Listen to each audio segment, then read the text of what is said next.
സാധാരണ പുതിയ സർക്കാർ വരുമ്പോൾ പ്രതിപക്ഷമാണ് വെടിപൊട്ടിക്കാറുള്ളത്. എന്നാൽ ഇവിടെ കഥ മാറി. മുഖ്യമന്ത്രി സതീശിനെതിരെ സ്വന്തം വക്താക്കൾ തിരിഞ്ഞതോടെ KPCCക്ക് ഒടുവിൽ പൂട്ടിടേണ്ടി വന്നു. കോൺഗ്രസിലെ പുതിയ പടയൊരുക്കത്തിന് പിന്നിൽ ആരാണ്? കേരള രാഷ്ട്രീയത്തിൽ ഇപ്പോൾ ഏറ്റവും കൂടുതൽ ചർച്ച ചെയ്യപ്പെടുന്നത് കോൺഗ്രസിനുള്ളിലെ പുതിയ പൊട്ടിത്തെറികളാണ്.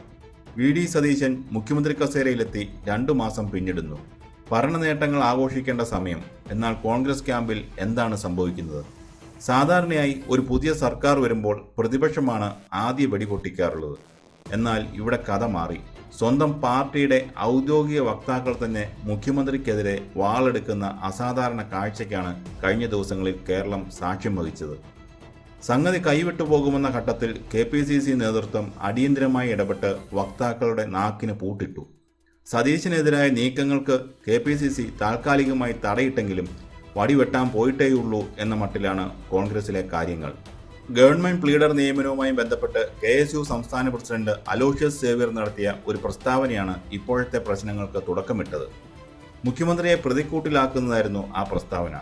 എന്നാൽ കാര്യങ്ങൾ വഷളാക്കിയത് കോൺഗ്രസിന്റെ ഔദ്യോഗിക വക്താക്കളാണ്.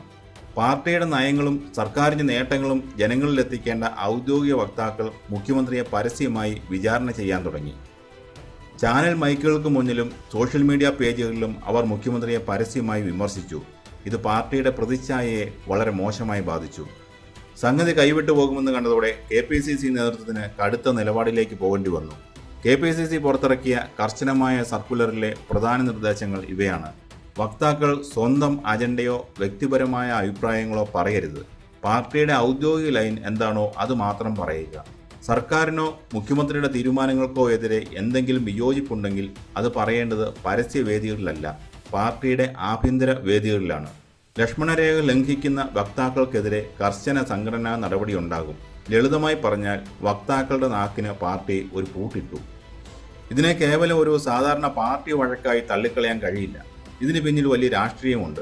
കരുണാകരന്റെയും ഉമ്മൻചാണ്ടിയുടെയും കാലത്തിന് ശേഷം കേരളത്തിലെ കോൺഗ്രസിൽ ഗ്രൂപ്പുകളില്ല എന്നായിരുന്നു പുതിയ നേതൃത്വത്തിന്റെ അവകാശവാദം.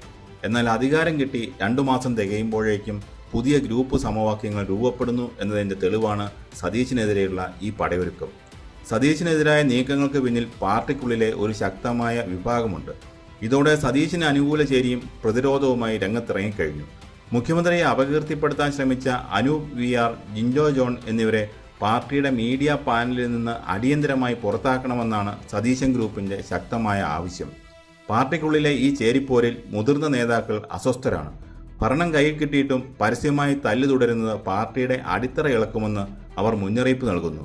KPCC രാഷ്ട്രീയകാര്യ സമിതി അടിയന്തരമായി വിളിച്ചു ചേർത്ത് ഈ ആഭ്യന്തര കലഹത്തിന് പരിഹാരം കാണണമെന്നാണ് മുതിർന്ന നേതാക്കളുടെ ആവശ്യം.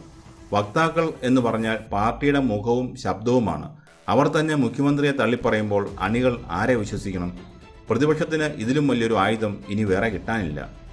കോൺഗ്രസിൽ ഗ്രൂപ്പുകൾ അവസാനിച്ചു എന്ന് കരുതിയവർക്ക് തെറ്റി എന്ന് തെളിയിക്കുന്നതാണ് കഴിഞ്ഞ ദിവസങ്ങളിലെ സംഭവ വികാസങ്ങൾ.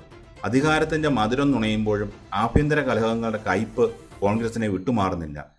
VD സതീശിനെതിരെയുള്ള നീക്കങ്ങൾക്ക് KPCC താൽക്കാലികമായി ബ്രേക്ക് ഇട്ടിട്ടുണ്ട് എന്നത് ശരിയാണ്. പക്ഷേ കൊടുങ്കാറ്റിന് മുമ്പുള്ള ശാന്തത എത്ര നാളത്തേക്ക്?